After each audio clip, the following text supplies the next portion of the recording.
السلام عليكم ورحمة الله وبركاته. الحمد لله رب العالمين، والصلاة والسلام على أشرف الرسل وخاتم الأنبياء والمرسلين وعلى آله وأصحابه أجمعين. أما بعد، فأعوذ بالله من الشيطان الرجيم. بسم الله الرحمن الرحيم.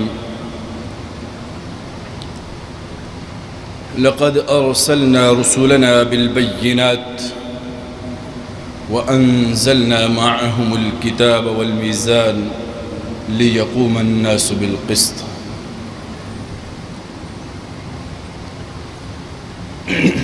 قابل قدر سامعین محترم، اللہ رب العزت نے جو دین متین ہمیں عطا فرمایا،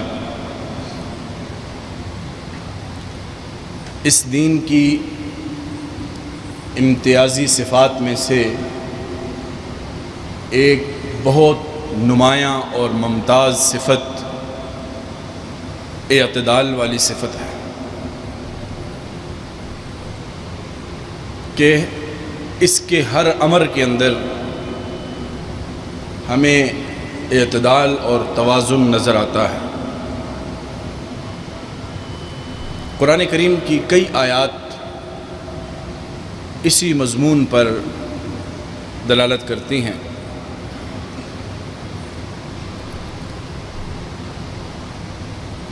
اور اس اعتدال کو ہر سطح پر یقینی بنانے کے لیے رب العزت نے ہمیں حقوق و فرائض کا نظام عطا فرمایا کہ جس کے ذریعے سے ہر سطح پر، انفرادی سطح سے لے کر اجتماعی سطح تک، نچلی سطح سے اوپر کی سطح تک، ہر سطح پر اعتدال یقینی اور جسے کہتے ہیں کنفرم ہوتا ہوا نظر آتا ہے۔ اس کی وجہ یہ ہے کہ جس وقت انسان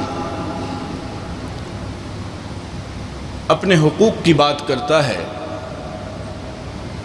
اس کا خیال آتا ہے اس کو،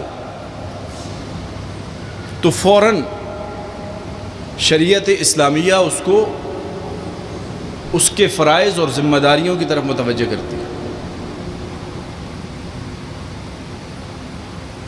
کہ تمہارے دل میں یہ خیال تو آ رہا ہے کہ یہ میرا حق ہے، لیکن اس سے پہلے جو تمہاری ذمہ داریاں ہیں، جو تمہارے فرائض ہیں، جو دوسروں کے حقوق تمہاری طرف متوجہ ہیں، ان کو تم نے کس قدر پورا کیا۔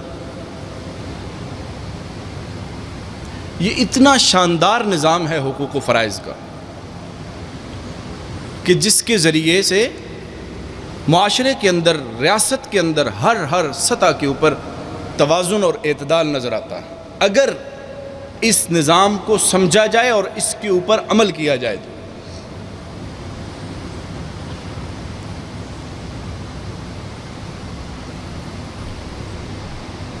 گزشتہ جمعہ یوم آزادی کی مناسبت سے اس مضمون پر بات کی گئی تھی کہ ریاست کے، مملکت کے، جو اللہ کی اتنی بڑی نعمت ہمیں عطا ہوئی ہے، اس کے ہم سے کیا تقاضے ہیں، اس کے ہمارے اوپر کیا کیا حقوق ہیں جو ہم نے پورے کرنے۔ بڑی تفصیلی بات اس پہ ہو چکی ہے، اور آخری نقطہ جس پہ بات ختم ہوئی تھی وہ یہ تھی کہ ایک حق یہ بھی ہے ایک فرد کا، یعنی اس کی ذمہ داری ہے، یہ ریاست کا اس پر حق ہے کہ جب بھی اس کو اللہ رب العزت موقع دیں، جس قدر بھی موقع دیں، تو وہ اپنی استطاعت اور بساط کے مطابق رب العزت کے احکام کو نافذ کرنے کی جد و جہد کریں۔ الذین ان مکناہم فی الارض اقاموا الصلاۃ وآتوا الزکاۃ وامروا بالمعروف ونہوا عن المنکر۔ یہاں پر بات ختم ہوئی تھی کہ اگر اقتدار دے دیا جائے کسی کو بھی تو یہ اس کی ذمہ داری ہے اور اس ریاست کا یہ حق ہے کہ وہاں پر وہ اللہ کی حدود کو اور اللہ کے نظام کو وہاں نافذ کرنے کی کوشش کرے۔ 4 باتوں کا ذکر کیا، اقامت صلاۃ کو، ایتاء زکوٰۃ کو، امر بالمعروف اور نہی عن المنکر۔ آج کی گفتگو میں یہ مضمون ہے کہ فرد کی ذمہ داریاں اور فرد کے فرائض تو بیان ہو گئے، ریاست کی کیا ذمہ داری ہے، ریاست کا کیا فرض ہے اپنی رعایا کے بارے میں، اپنی عوام کے بارے میں۔ سامعین محترم، اس حوالے سے ایک جو بات ابھی کی یہ دونوں طرف ہے کہ فرد کے اعتبار سے اس طرح اس کی ذمہ داری ہے کہ جب اس کو ذمہ داری ملے، اس کو اقتدار ملے تو اس نے یہ کام کرنے ہیں، لیکن دوسری جہت سے ریاست کی طرف سے اگر دیکھا جائے تو یہ اس کی بھی ذمہ داری ہے کہ وہ ایسا ماحول مہیا کرے کہ جہاں پر نماز کا قائم کرنا آسان ہو، سہولت ہو، زکوٰۃ کے دینے کے اندر کوئی دقت اور رکاوٹ نہ ہو، امر بالمعروف اور نہی عن المنکر کے کام کرنے کے اندر کسی قسم کی کوئی رکاوٹ نہ ہو۔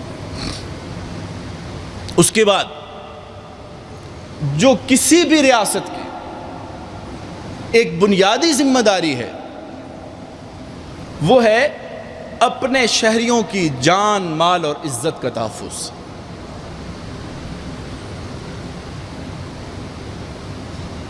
اور اس میں کسی قسم کی کوئی تفریق نہیں ہے کہ شہری مسلمان ہو یا غیر مسلم ہو، رعایا مسلمان ہو یا غیر مسلم ہو، سب کی جان، مال اور عزت کا تحفظ ریاست کی ذمہ داری ہے۔ شہری کا ایک حق ہے اپنی ریاست پر کہ اس کی جان بھی وہاں محفوظ ہو، اس کا مال بھی وہاں پر محفوظ ہو اور اس کی عزت و آبرو بھی وہاں پہ محفوظ ہو۔ شریعت اسلامیہ کی نصوص ہماری رہنمائی کر رہی ہیں اس حوالے سے۔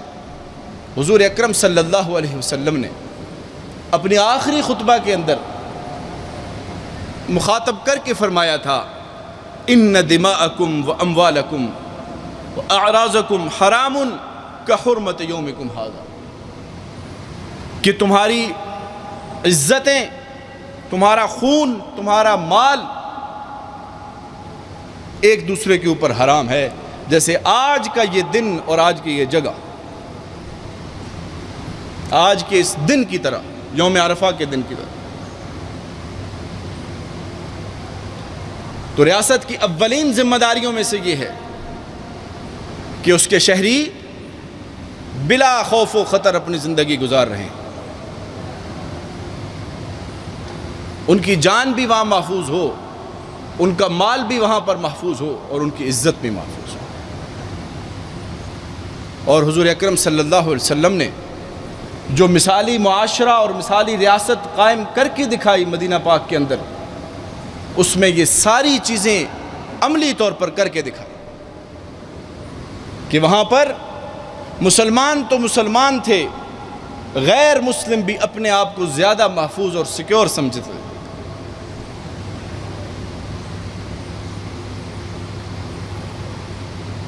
کتنے واقعات ہیں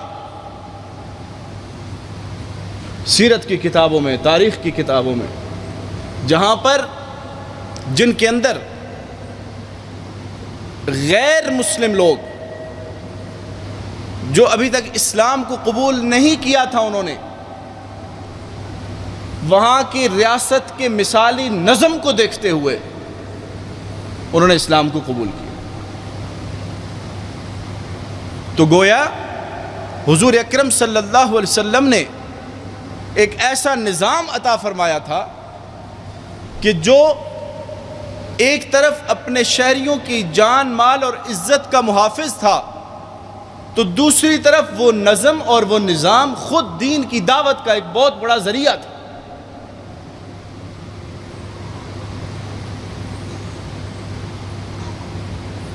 سامعین محترم، دوسری بڑی ذمہ داری ریاست کی یہ ہے کہ وہ عدل و انصاف کا ایک ایسا نظام دے جس میں سارے شہری اور رعایا برابر ہوں، کسی کو دوسرے پر کسی حوالے سے کوئی ترجیح نہ ہو۔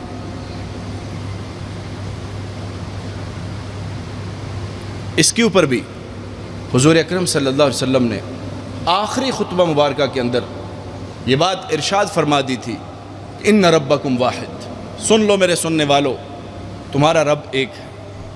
اور آگے فرمایا الا لا فضل لعربی علی عجم ولا لعجمی علی عرب، سن لو کسی عربی کو کسی عجمی پر کوئی فضیلت نہیں، کسی عجمی کو کسی عربی پر کوئی فضیلت نہیں، ولا لاحمر علی اسود ولا لاسود علی احمر، نہ کسی کالے کو کسی سرخ پر، کسی سرخ کو کسی کالے پر، گورے کالے کی کوئی تفریق نہیں، کوئی وجہ ترجیح نہیں۔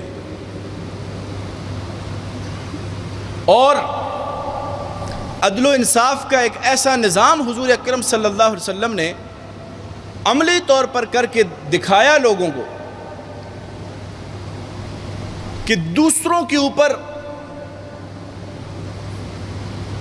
کسی بھی حکم کو نافذ کرنا آسان ہوتا ہے، اپنے اوپر اور اپنی اولاد کے اوپر نافذ کرنا مشکل ہوتا ہے۔ لیکن حضور اکرم صلی اللہ علیہ وسلم کے سامنے جب ایک موقع پر کسی قبیلے کی عورت کے بارے میں سفارش کی گئی،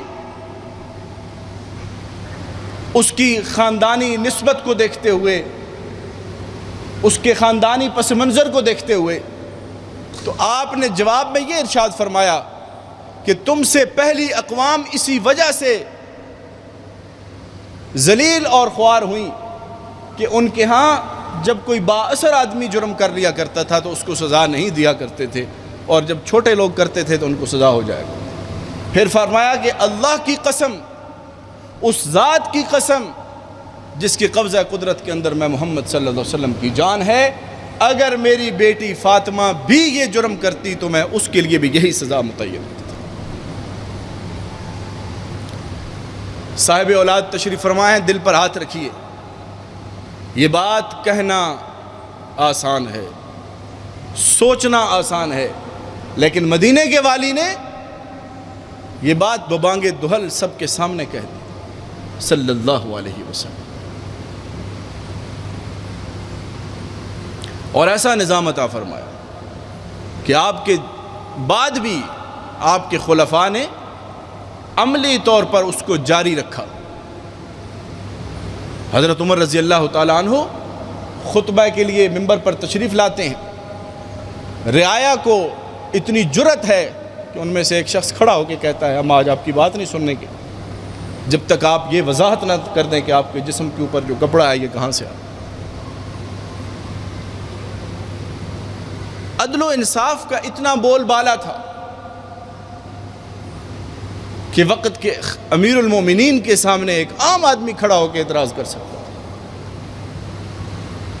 اور پھر آگے چلتے آئیے، میں بالکل مختصراً بات عرض کر رہا ہوں۔ حضرت علی رضی اللہ تعالیٰ عنہ خلیفہ وقت ہیں، آپ کے خلاف ایک یہودی آپ کی قائم کردہ عدالت کے اندر مقدمہ دائر کر دیتا ہے، تو خلیفہ وقت خود اٹھ کر عدالت میں تشریف لے جاتے ہیں، اور قاضی ان کو بلاتا ہے تو آپ کسی قسم کا آپ کی پیشانی پر کوئی بل نظر نہیں آتا، بلکہ خوشی سے تشریف لے جاتے ہیں۔ تو ریاست کا یہ فرض ہے، یہ ذمہ داری ہے کہ وہ اپنی رعایا کو عدل و انصاف کا ایسا نظام دے جس کے اوپر ریاست مطمئن، عوام مطمئن ہو جس کے۔ سامعین محترم، اللہ رب العزت نے قرآن مقدس میں اس نکتے کی وضاحت کے لیے، یعنی یہ جو ابھی بات ہو رہی ہے، اس کے حوالے سے فرمایا کہ ہم نے رسولوں کو اس لیے بھیجا تھا، واضح دلائل کے ساتھ اور ان کے ساتھ کتاب کو نازل کیا تاکہ لوگوں کے اندر وہ انصاف کے نظام کو قائم کر سکے۔ اور یہ جتنی بھی باتیں ہو رہی ہیں، ان باتوں کے اندر ہر شہری برابر کا حقدار ہے ان حقوق میں۔ مسلمان کی عزت بھی محفوظ ہے مسلم ریاست کے اندر، غیر مسلم کی عزت بھی محفوظ ہے۔ مسلمان کی جان بھی محفوظ ہے، غیر مسلم کی جان بھی محفوظ ہے۔ مسلمان کا مال بھی محفوظ ہے، غیر مسلم کا مال بھی محفوظ ہے۔ مسلمان کے لیے بھی عدل کا نظام اسی طرح کام کرتا ہے، غیر مسلم کے لیے بھی اسی طرح کام کرتا ہے۔ بحیثیت شہری کے کسی قسم کی کوئی تفریق نہیں۔ اسی وجہ سے اگر ایسا لگے کسی سطح پر کہ کسی خاص علاقے کے اندر کسی خاص طبقے کے لوگوں کی جان کو یا ان کی مال کو خطرہ ہے، تو یہ وہاں کے لوگوں کا یہ حق ہے کہ ان کو تحفظ فراہم کیا جائے۔ اور یہ بھی یاد رکھیے، اللہ رب العزت نے، میں نے شروع میں یہ بات کی کہ اللہ رب العزت نے ہمیں دین ہی ایسا دیا ہے جو اعتدال والا ہے، جس میں توازن ہے۔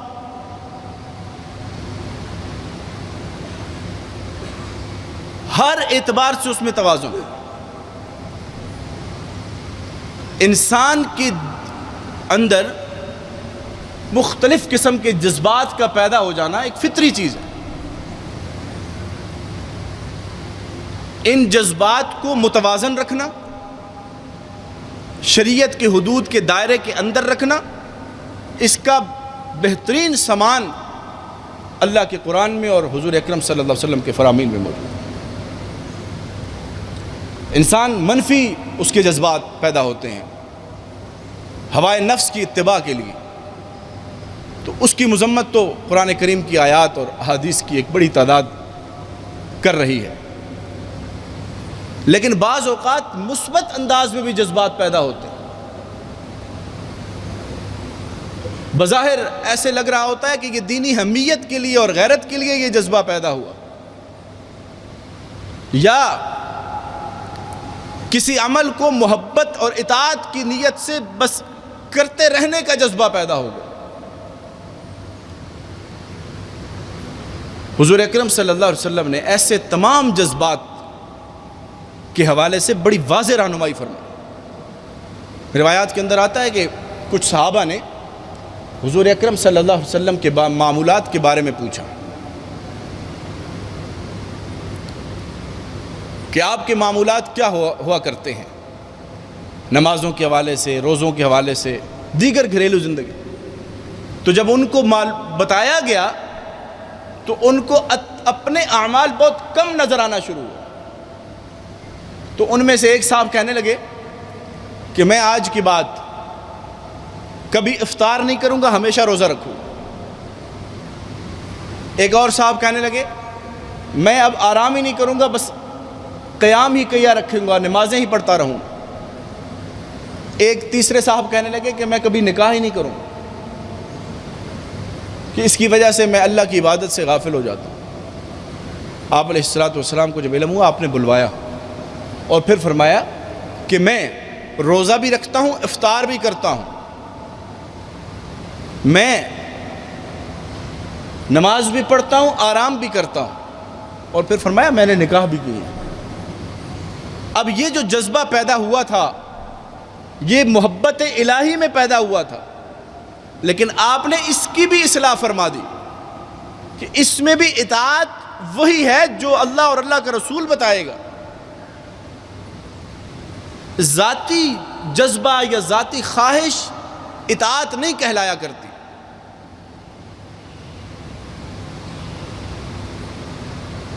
بندہ نماز شروع کرتا ہے فجر کی 2 رکعت، اب اس کو خیال آتا ہے کہ مجھے مزہ آ رہا ہے، وہ 2 کی 3 بناتا ہے، 3 سے 4 5 پڑھتا چلا جاتا ہے۔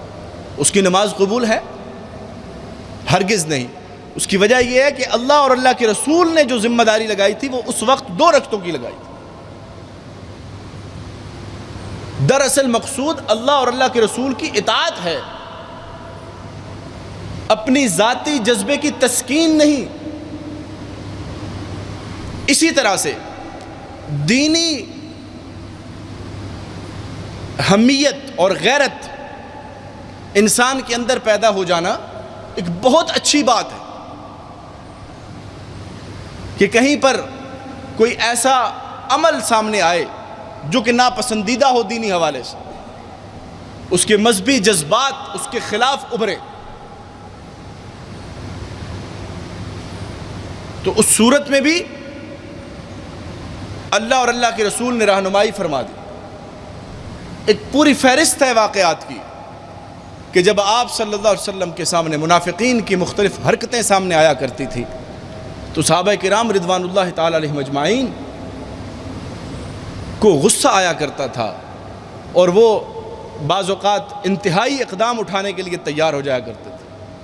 لیکن آپ صلی اللہ علیہ وسلم نے اپنی امت کی تعلیم کی غرض سے ان کو اس وقت روکا کرتے تھے آپ، تاکہ امت کو پتہ چلے کہ ہر وقت اشتعال میں رہنا، جذبات میں رہنا یہ دین نہیں ہے، بلکہ اللہ اور اللہ کے رسول کی بات کو ماننا دین ہے. کتنے واقعات ہیں. حضرت عمر رضی اللہ تعالیٰ عنہ کے سامنے منافقین کی کوئی بات آ جایا کرتی تو آپ تو فوراً تلوار نکال لیا کرتے تھے رضی اللہ عنہ. یہودی اور منافق کا واقعہ دیکھ لیجئے. قرآن کریم کے اندر کئی آیات ہیں جن کے شان نزول میں اس طرح کے واقعات تفصیل سے ہیں. سورہ ممتحنہ کی پہلی آیت کے شان نزول دیکھ لیجئے. اسی طریقے سے سورہ نساء کی آیت فلا وربک لا یؤمنون حتی یحکموک فیما شجر بینہم، اس کو دیکھ لیں. اسی طریقے سے عبداللہ ابن ابی کے جنازہ پڑھانے کا واقعہ دیکھ لیجیے. غرض یہ کہ کئی ایسی جگہیں آئیں کہ جہاں پر ایک جذبہ پیدا ہوا تو اللہ کے نبی صلی اللہ علیہ وسلم نے وہاں پر تعلیم امت کے لیے رہنمائی فرما دی کہ ایسے موقع پر یہ نہیں، یہ کرنا ہے. یہ بات اس لیے عرض کی کہ دینی حمیت کا ہونا اور غیرت کا ہونا ایک ضروری امر ہے، لیکن اس حمیت اور غیرت کا شریعت کے تابع ہونا یہ اس سے بھی ضروری امر ہے. اب شریعت اسلامیہ اپنے شہریوں کی جان، مال اور عزت کے تحفظ کی یقین دہانی کرا رہی ہو، اور دوسری طرف کوئی ایسا دل خراش واقعہ سامنے آ جائے تو اس صورت میں عامت الناس کی کیا ذمہ داری بنتی ہے؟ حضور اکرم صلی اللہ علیہ وسلم نے فرمایا من رأى منکم منکرا فلیغیرہ بیدہ فإن لم یستطع فبلسانہ فإن لم یستطع فبقلبہ وذلک اضعف الایمان. کہ تم میں سے کوئی ناپسندیدہ چیز جب دیکھے تو اس کو ہاتھ سے روکے، اگر اس کی استطاعت نہ ہو تو زبان سے روکے، اور اس کی بھی استطاعت نہ ہو تو دل سے برا کھائے، اور یہ ایمان کا کمزور ترین درجہ. اب اس حدیث کی شرح میں علماء کرام نے لکھا ہے کہ جو پہلی ڈیوٹی ہے کہ جب کوئی ناپسندیدہ امر سامنے آئے تو اس کو ہاتھ سے روکنا، یہ ذمہ داری ریاست کے والی کی ہے، ولاۃ امر کی یہ ذمہ داری ہے، یہ عامت الناس کی ذمہ داری نہیں ہے. بلکہ اگر کہیں پر ایسا نظر آئے کہ عامت الناس کی طرف سے کسی خاص علاقے کے لوگ، کسی خاص طبقے کے لوگ، ان کی جانوں کو، ان کی مال کو، ان کی عزت کو خطرہ ہے تو ریاست کو فوری طور پر مداخلت کر کے ان کی عزت کو، ان کی مال اور ان کی جان کو کے تحفظ کو یقینی بنانا یہ اس کی ذمہ داری. یہ باتیں بڑی لمبی تمہید کے ساتھ آپ حضرات کے سامنے بیان کی گئی. مقصود یہ ہے کہ جو حالات اور واقعات ہمارے سامنے آئے روز ہو رہے ہیں، ان کے اندر کیا یہ ہماری ذمہ داری ہے جو کچھ ہم کر رہے ہیں، یا ہم اپنے فرائض اور ذمہ داریوں سے تجاوز کر رہے ہیں اور نادانی میں ہماری کسی کم عقلی کی وجہ سے دین اسلام کا کوئی غلط اور مسخ شدہ چہرہ جو ہے وہ دنیا کے سامنے آ رہا ہے.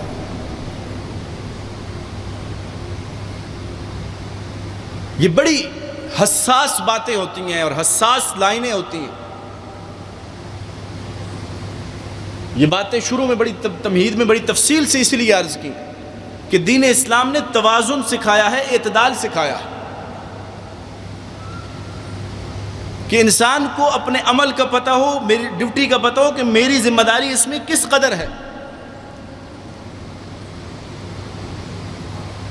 اگر اس سے تجاوز کرے گا، بھلے وہ فرط جذبات میں ہی کر رہا ہو، تو اس کو اطاعت نہیں کہیں گے۔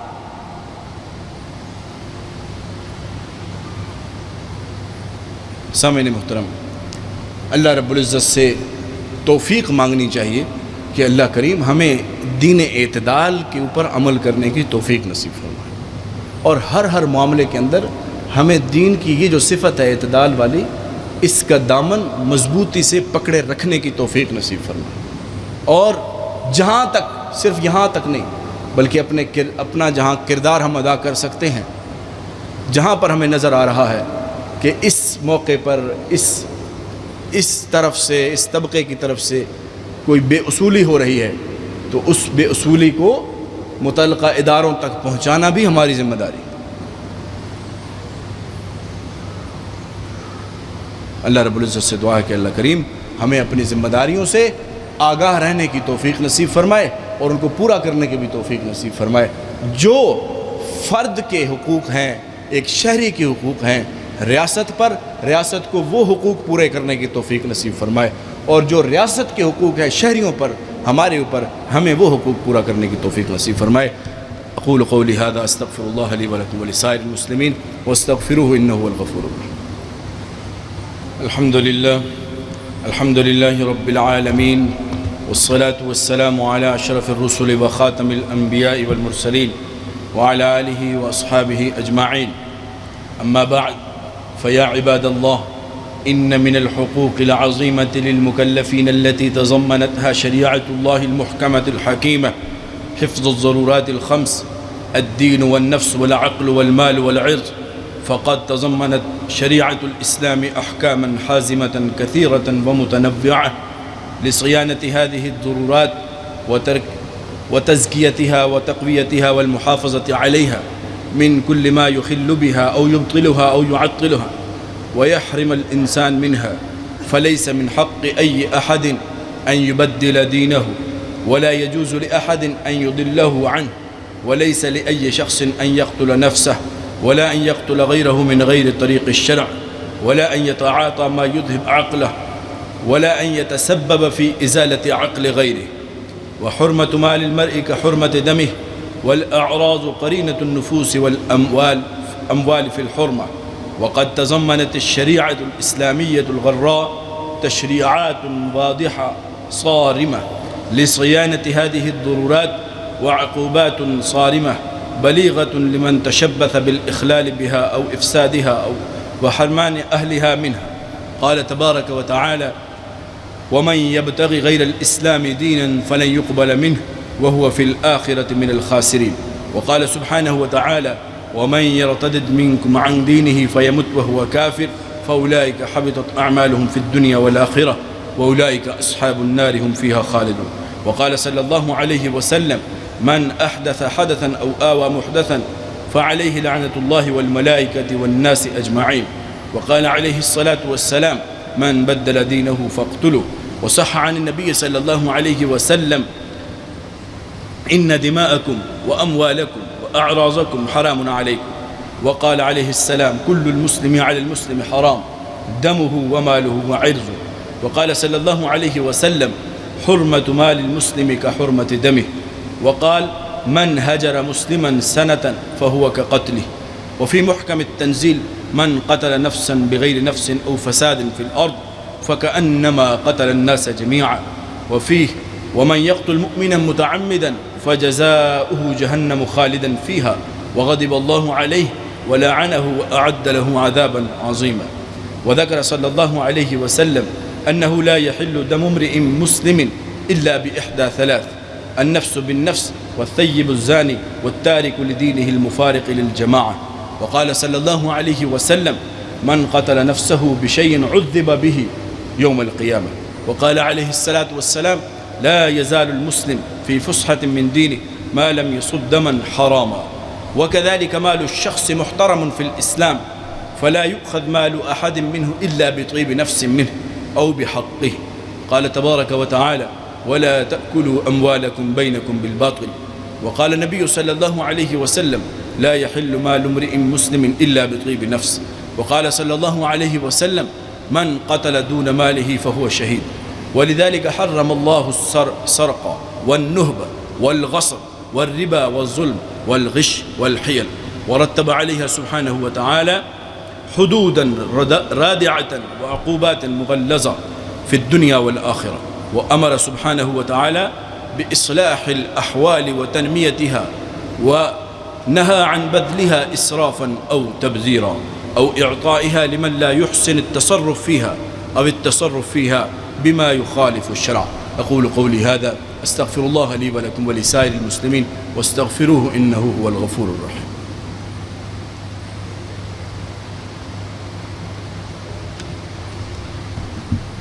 إن الحمد لله نحمده ونستعينه ونستغفره ونؤمن به ونتوكل عليه، ونعوذ بالله من شرور أنفسنا ومن سيئات أعمالنا.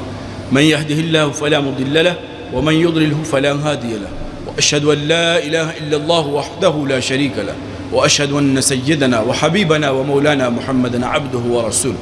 أما بعد، فأعوذ بالله من الشيطان الرجيم. بسم الله الرحمن الرحيم. إن الله وملائكته يصلون على النبي يا أيها الذين آمنوا صلوا عليه وسلموا تسليما. اللهم صل على سيدنا ومولانا محمد وعلى آل سيدنا ومولانا محمد وبارك وسلم وصل عليه. اللهم صل على سيدنا ومولانا محمد بعدد من صلى وصام، وبعدد من قعد وقام، وصل كذلك على جميع الأنبياء والمرسلين، وعلى الملائكة المقربين، وعلى الصحابة رضوان الله تعالى عليهم أجمعين، خصوصا على الخلفاء الراشدين المهديين أبي بكر وعمر وعثمان وعلي رضي الله تعالى عنهم أجمعين. اللهم اغفر للمؤمنين والمؤمنات والمسلمين والمسلمات الأحياء منهم والأموات، إنك سميع قريب مجيب الدعوات. اللهم انصر الإسلام والمسلمين، اللهم أيد الإسلام والمسلمين، اللهم أعز الإسلام والمسلمين، اللهم انصر من نصر دين محمد صلى الله عليه وسلم واجعلنا منهم، واخذل من خذل دين محمد صلى الله عليه وسلم ولا تجعلنا معهم. اللهم طهر قلوبنا من النفاق، وأعمالنا من الرياء، وألسنتنا من الكذب، وأعيننا من الخيانة، إنك تعلم خائنة الأعين وما تخفي الصدور. اللهم أعنا على ذكرك وشكرك وحسن عبادتك وطاعتك وتلاوة كتابك. اللهم استر عوراتنا وآمن روعاتنا. اللهم اشف مرضانا ومرضى المسلمين. اللهم اشفنا وارحمنا كله. عباد الله رحمكم الله، إن الله يأمر بالعدل والإحسان وإيتاء ذي القربى وينهى عن الفحشاء والمنكر والبغي يعظكم لعلكم تذكرون. اذكروا الله يذكركم وادعوه يستجب لكم وأقم الصلاة.